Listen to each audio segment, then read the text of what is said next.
은혜의 말씀, 깊이 있는 지혜를 사랑하시는 여러분, 안녕하세요. 삶의 분주함 속에서 잠시 멈추어 영혼의 시간을 들여다보는 귀한 여정에 오신 것을 환영합니다. 오늘 우리는 성경의 가장 장엄한 부분 중 하나인 에베소서의 말씀을 통해 창세전부터 시작된 하나님의 놀라운 계획과 그 중심에 있는 우리를 향한 사랑을 발견하게 될 것입니다. 본격적인 이야기에 앞서 이 은혜의 말씀이 더 많은 이들에게 흘러갈 수 있도록 잠시 시간을 내어 구독과 좋아요를 눌러주시면 정말 큰 힘이 됩니다. 여러분의 작은 손길이 또 다른 영혼에게 닿는 귀한 통로가 될 것입니다. 주님의 이름으로 여러분의 삶에 평안과 축복이 가득하기를 기도합니다. 자, 이제 마음을 열고 성령께서 우리의 마음의 눈을 밝혀주시기를 함께 기도하며 오늘 말씀 속으로 들어가 보겠습니다.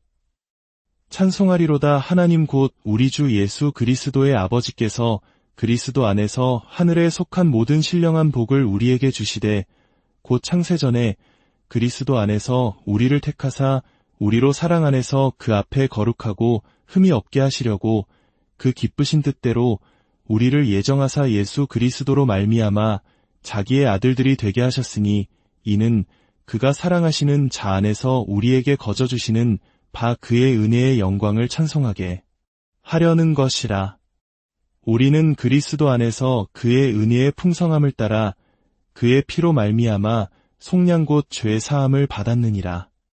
이는 그가 모든 지혜와 총명을 우리에게 넘치게 하사 그 뜻의 비밀을 우리에게 알리신 것이요 그의 기뻐하심을 따라 그리스도 안에서 때가 창경륜을 위하여 예정하신 것이니 하늘에 있는 것이나 땅에 있는 것이 다 그리스도 안에서 통일되게 하려 하심이라.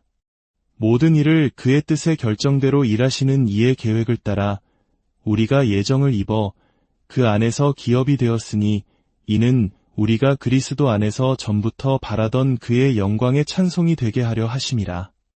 그 안에서 너희도 진리의 말씀 곧 너희의 구원의 복음을 듣고 그 안에서 또한 믿어 약속의 성령으로 인치심을 받았으니 이는 우리 기업의 보증이 되사 그 얻으신 것을 속량하시고 그의 영광을 찬송하게 하려 하심이라.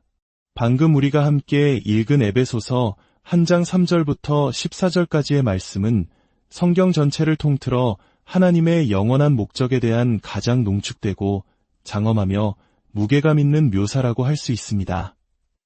이 말씀은 우리의 이성과 상상력의 한계를 훌쩍 뛰어넘어 모든 것이 시작되기 이전 창세전 하나님의 마음속으로 우리를 데려갑니다.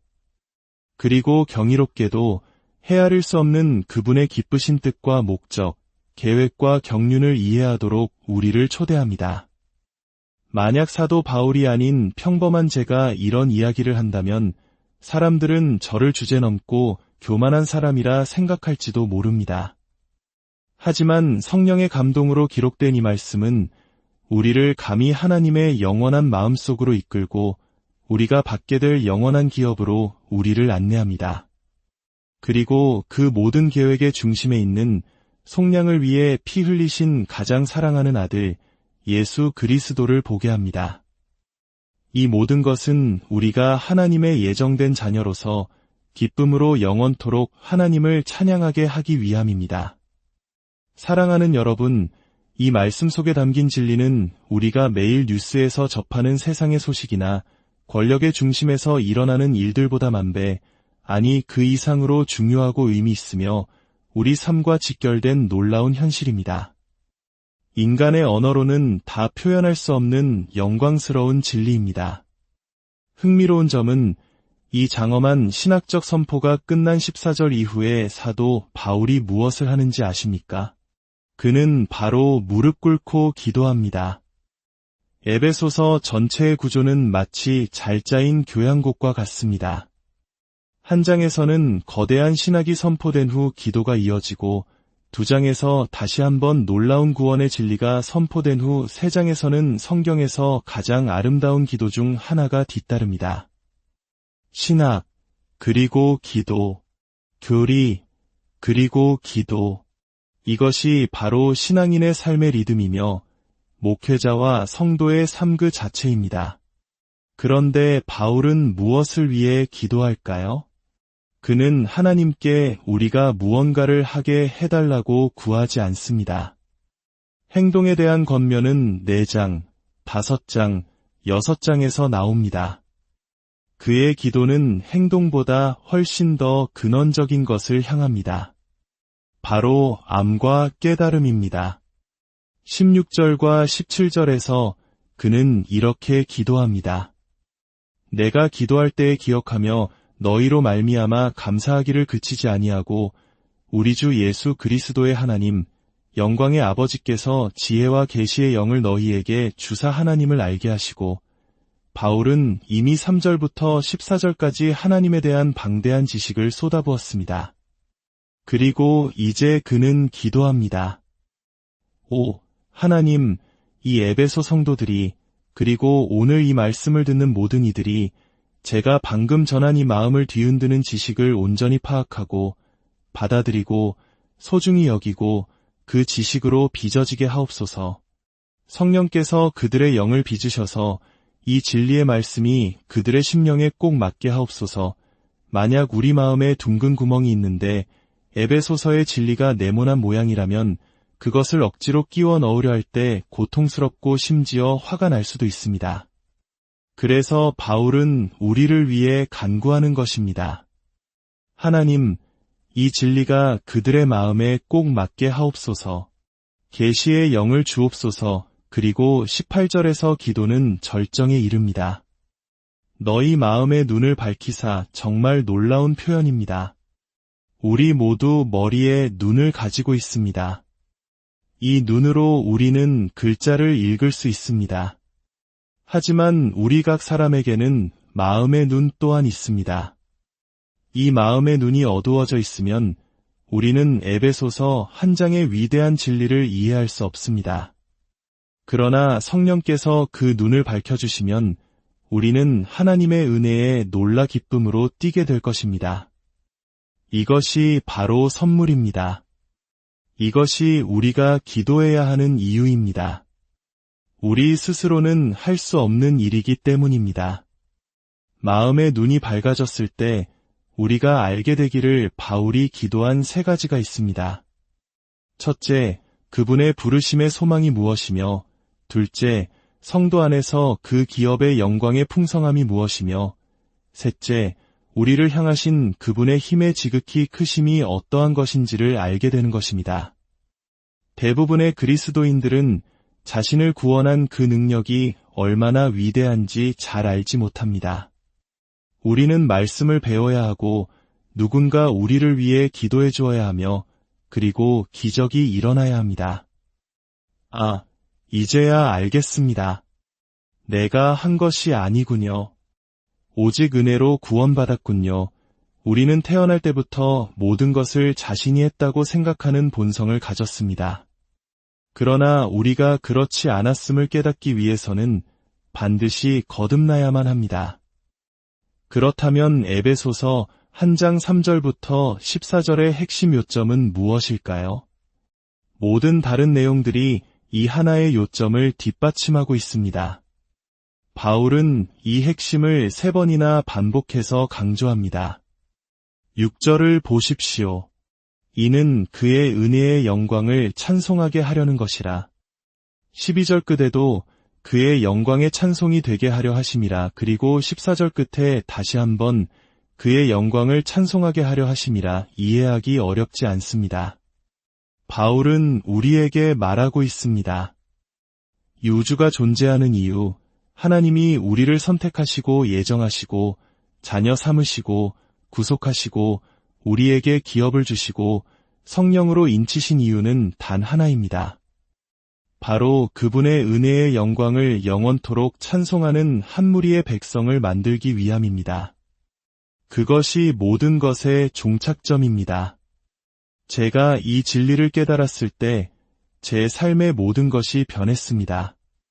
여러분의 삶에도 그런 변화가 이미 일어났거나 지금 일어나기를 소망합니다. 바울은 왜 우리의 선택과 예정, 그리고 양자됨을 창세 전으로까지 거슬러 올라가 이야기할까요? 논란을 일으킬 수도 있는 이 민감한 주제를 왜 굳이 꺼내는 것일까요? 그 이유는 바로 은혜의 본질을 명확히 하기 위함입니다. 왜 하나님의 은혜는 그토록 영광스러운가? 바울은 우리의 선택과 거룩함, 예정과 양자됨을 가능하게 한 그 은혜가 전적으로 값없고 조건 없는 것임을 분명히 하고 싶었던 것입니다. 어떻게 그것을 증명할 수 있을까요? 바로 그 모든 일이 우리가 존재하기도 전에 일어났다는 사실을 통해 증명합니다. 핵심은 이것입니다. 당신은 존재하지 않았습니다. 당신은 위대한 구원 계획에 아무것도 기여하지 않았습니다. 당신이 존재하기도 전에 하나님께서는 당신을 그분의 자녀로 삼으시기로 작정하셨습니다. 당신이 존재하지 않았다는 사실을 강조하는 이유는 그분의 은혜가 얼마나 자유롭고 무조건적인지를 보여주기 위함입니다. 여기서 바울은 한 걸음 더 깊이 들어갑니다. 그는 마치 하나님의 선택과 예정, 그보다 더 깊은 근원으로 우리를 데려갑니다. 무엇이 하나님으로 하여금 당신이 존재하기도 전에 당신을 선택하도록 만들었을까요? 5절 후반부를 보십시오. 그 기쁘신 뜻대로 하나님의 선택은 어디서 비롯되었는가? 그것은 그분의 기쁘신 뜻, 그분의 자유로운 의지에서 비롯되었다는 것입니다.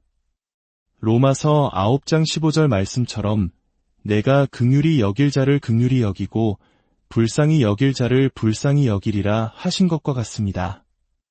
이 모든 것은 사람의 원함이나 노력에 달린 것이 아니라 오직 긍휼을 베푸시는 하나님께 달려 있습니다. 바울이 이렇게까지 강조하는 이유가 무엇일까요? 그것은 우리가 우리의 구원이 예견된 믿음에 근거하여 선택받았다고 믿지 않도록 하기 위함입니다. 수많은 사람들이 그렇게 가르침을 받아왔습니다. 하나님이 우리의 자유의지로 결국 믿음을 선택할 것을 미리 아시고 우리를 선택하셨다고 말입니다. 하지만 잠시 여러분의 회심의 순간을 돌아보십시오. 죽음에서 생명으로 그리스도 밖에서 그리스도 안으로 옮겨졌던 그 순간, 불신에서 믿음으로 넘어왔던 그 결정적인 순간에 핵심적인 역할을 한 것이 당신의 의지였습니까? 아니면 하나님의 은혜였습니까? 만약 당신의 의지가 결정적이었다고 생각하신다면 저는 바울이 바로 당신이 그렇게 믿지 않도록 돕기 위해 이 모든 단어를 공들여 사용하고 있다고 말씀드리고 싶습니다. 고린도전서 1장 30절은 말합니다. 너희는 하나님으로부터 나서 그리스도 예수 안에 있고 우리가 스스로를 그리스도께 접붙인 것이 아닙니다. 하나님께서 우리를 그리스도께 접붙이셨습니다. 에베소서 2장은 말합니다. 하나님께서 우리를 살리셨고 은혜로 구원을 받았으며 믿음조차도 하나님의 선물이라고 말입니다. 사도행전 13장 48절은 영생을 주시기로 작정된 자는 다 믿더라고 증언합니다. 그 반대가 아닙니다. 제가 이 주권적인 은혜의 신학을 사랑하는 이유는 바로 제가 그 은혜로 구원받았기 때문입니다. 만약 하나님께서 그분의 절대적인 주권과 무조건적인 자유로 저에게 생명을 주시지 않았다면 저는 지금도 하나님을 대적하는 완전한 반역의 상태에 있었을 것입니다. 그리고 여러분도 마찬가지일 것입니다. 무엇이 우리를 노래하게 합니까? 무엇이 우리를 함께 모여 찬양하게 합니까? 내가 한 것이 아닙니다. 나는 끔찍하고 반역적인 인류 가운데 있었지만 내 안에는 아무런 선한 것이 없었음에도 하나님께서 나를 건져내셨습니다. 바로 이 고백이 우리를 노래하게 만듭니다. 만약 우리가 스스로의 결정이 구원의 핵심이었다고 생각한다면 우리는 그것을 기념하기 위해 모이지 않을 것입니다. 우리는 인간의 자기 결정을 축하하지 않습니다.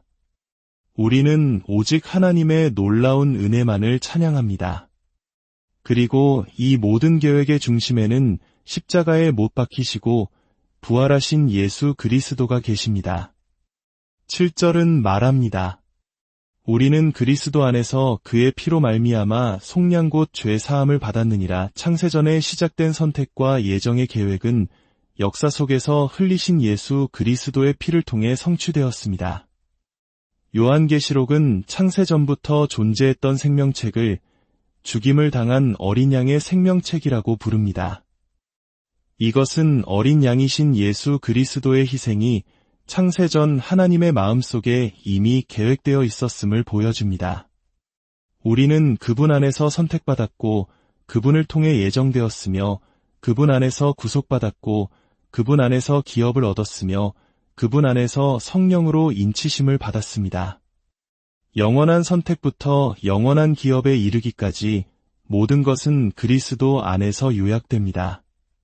그러므로 이 모든 것의 궁극적인 목적이 그의 은혜의 영광을 찬송하는 것이라고 말할 때 그것은 곧 하나님의 은혜의 화신이며 대가이신 예수 그리스도의 영광을 찬송하는 것을 의미합니다. 마지막으로 찬송이란 무엇일까요? 그것은 단순한 말이 아닙니다. 예수님께서는 이 백성이 입술로는 나를 공경하되 마음은 내게서 멀도다 라고 말씀하셨습니다. 최근 인공지능에게 위대한 신학자의 스타일로 하나님의 은혜의 영광을 찬양하는 기도를 써달라고 요청한 적이 있습니다. 단 3초 만에 완벽하고 신학적으로 올바른 기도문이 생성되었습니다.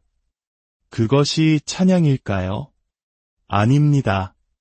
기계는 입술로는, 아니 바이트로는 하나님을 공경할 수 있지만 마음은 없습니다. 진정한 찬양은 단어가 아닙니다. 이 우주가 창조된 이유는 하나님의 형상을 닮은 사람들이 느끼게 하기 위함입니다. 이것은 정말 놀라운 생각입니다. 이 우주는 은혜의 가치를 느끼고, 은혜의 영광을 느끼고, 은혜의 아름다움을 느끼고, 은혜의 경이로움을 느끼는 사람들을 갖기 위해 존재합니다. 그리고 그 깊은 느낌이 우리의 모든 삶의 행동과 말을 통해 하나님을 향한 찬양으로 흘러넘치게 되는 것입니다.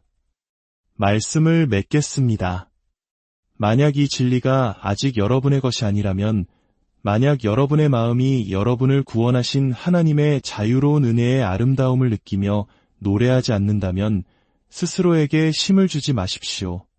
그것이 여러분의 것이 될 때까지 간구하십시오. 당신은 찬양하기 위해 지음 받았습니다. 즉, 당신은 은혜의 귀중함을 느끼고 그것을 말하며 삶으로 보여주기 위해 창조되었습니다. 사랑의 하나님 아버지, 저는 어느 누구의 마음에도 성령께서 주시는 진정한 감동, 아버지의 은혜의 영광을 향한 뜨거운 애정을 만들어낼 수 없습니다. 하지만 아버지는 하실 수 있습니다. 이제 우리가 에베소서의 여정을 계속해 나아갈 때 우리의 모든 삶이 이 은혜의 영광을 마음으로 깊이 끌어안는 데서부터 흘러나오게 하여 주시옵소서. 예수 그리스도의 이름으로 기도합니다. 아멘. 깊이 있는 지혜의 시간, 오늘 이야기는 여기까지입니다. 다음 시간에 더욱 풍성한 이야기로 여러분을 찾아뵙겠습니다. 주님 안에서 평안한 하루 보내시기